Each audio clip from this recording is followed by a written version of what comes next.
Imagine like someone spending their entire life doing deep, deep, deep learning. Go From ahead. the moment they're born, it's nonstop information absorption, processing, optimizing, no friends, no fun, just constant learning. Yeah. It sounds utterly exhausting Right. and not very effective either, because that's not how we humans learn best, right? Right. We rely on teachers, mentors, that back and forth of sharing knowledge. So it makes you wonder, can we apply that same principle to AI? Yeah. Can we actually teach artificial intelligence like we teach each other?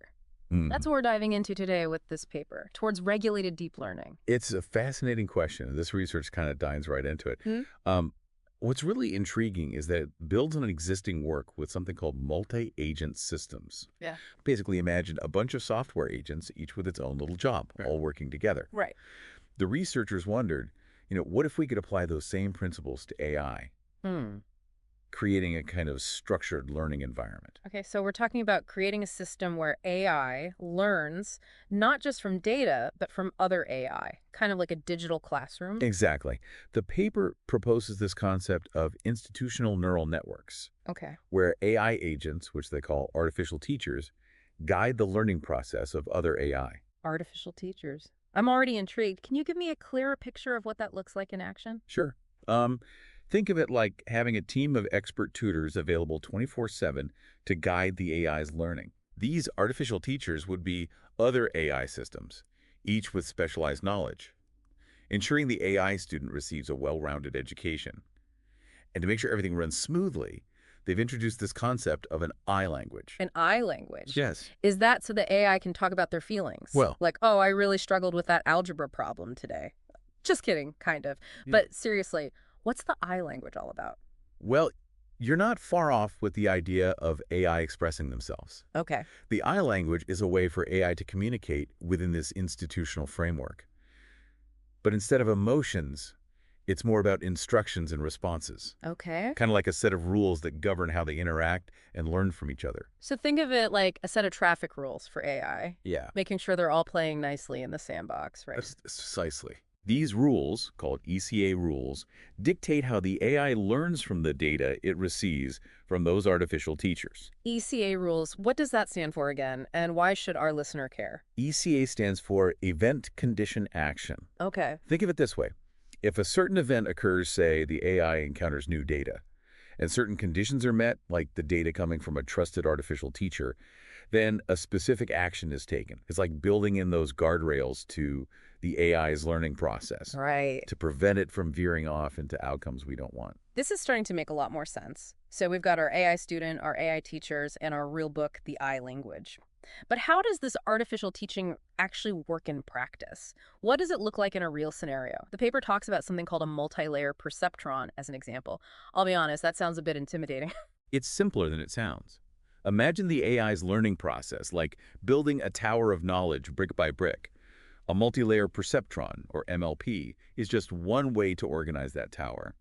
Okay, so instead of a jumbled up pile of information, we're carefully constructing something solid, with each piece building on the one before it. Exactly, and that's where the I language comes in. It's like having a blueprint for each layer of the tower, ensuring everything fits together perfectly.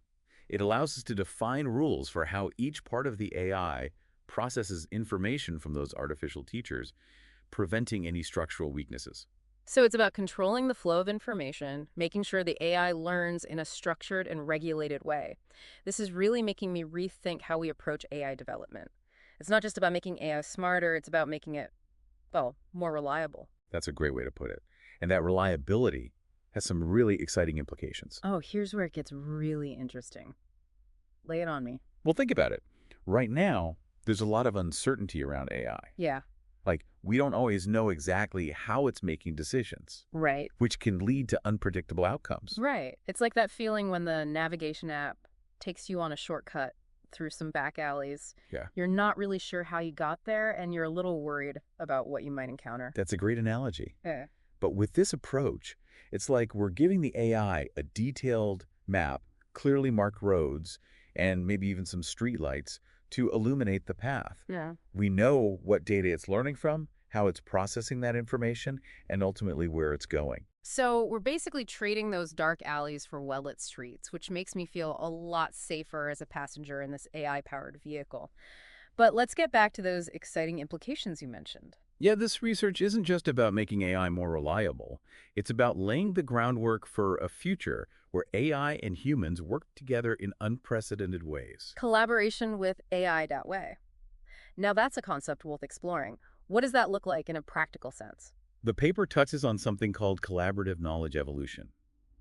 Imagine AI and humans working side by side, not as teacher and student, but as colleagues in the pursuit of knowledge. So instead of fearing AI as a replacement, it becomes a powerful tool to amplify our own capabilities. It's like having a research assistant who can analyze mountains of data in seconds and then point out the most interesting findings. Exactly. AI could help us identify patterns we might miss, generate new hypotheses, and ultimately answer questions we haven't even thought to ask. That's amazing. It's like having access to a whole new dimension of understanding. But with all this talk of collaboration, we have to consider how to keep things running smoothly. You're right, and that's where this idea of goal alignment comes in. Okay, goal alignment. That sounds pretty important. Break it down for me. Imagine you have a whole team of AI agents, each with their own area of expertise, working together on a project. Goal alignment ensures that even if those agents have different approaches or preferences, they're all ultimately working towards the same objective. So it's like having a clear mission statement for your AI team, making sure everyone's on the same page and pulling in the same direction. Precisely. It's about establishing a shared understanding of the desired outcome and making sure that every action, every calculation, every bit of learning contributes to that goal. This is giving me a lot to think about, especially this whole idea of AI as a collaborator in the pursuit of knowledge. But before we get too caught up in a future of AI-powered labs and robot research assistants, let's bring things back down to earth a little bit. You know, this research paper has given us a lot to consider, It has. but it's clear we're still in the early stages of figuring all this out. Yeah. It makes you wonder, like, what are the next steps? Where do we go from here? That's the question a lot of researchers are grappling with right now. Right. This paper provides a really compelling framework, Okay. but like any good blueprint, it's just the starting point. So if this is the blueprint, what's next on the construction agenda? Well, for one, we need to start putting these ideas into practice. Okay. How do we actually build these institutional neural networks? Right. What are the technical challenges of creating and managing these artificial teacher systems? It's like we've designed this amazing building, Right. but now we need to figure out what materials to use, how to pour the foundation, all those nitty-gritty details that turn a concept into a reality. Exactly. And beyond the technical hurdles, there's a whole other layer of complexity when you think about the real-world applications of this technology. Oh, okay. What kind of applications are we talking about? Give me some examples. Well, imagine a world where AI helps us develop safer, more effective medicines Oh. by analyzing these vast data sets of medical research. Mm-hmm. Or picture AI collaborating with engineers to design more sustainable cities, Mm-hmm. optimizing everything from energy consumption to traffic flow. Those are some pretty high-stakes scenarios. They are. It makes you realize just how important it is to get this right. Absolutely. And that's why this research is so crucial. Yeah. It's not just about advancing AI for the sake of advancement. Yeah, right. It's about ensuring that these powerful tools are developed and used responsibly, Right. with a clear understanding of their potential impact on society. It's like we're not just building AI. Yeah, We're building a future we are. where humans and AI coexist, collaborate, and hopefully create something truly remarkable together. Well said, and that's a future I'm incredibly excited to be a part of. Me too. This has been an incredible deep dive. It had And I think our listener is going to walk away with a whole new perspective on the future of AI. I agree. This has been The Deep Dive, your shortcut to being incredibly well-informed. Until next time, keep those brains curious and keep exploring.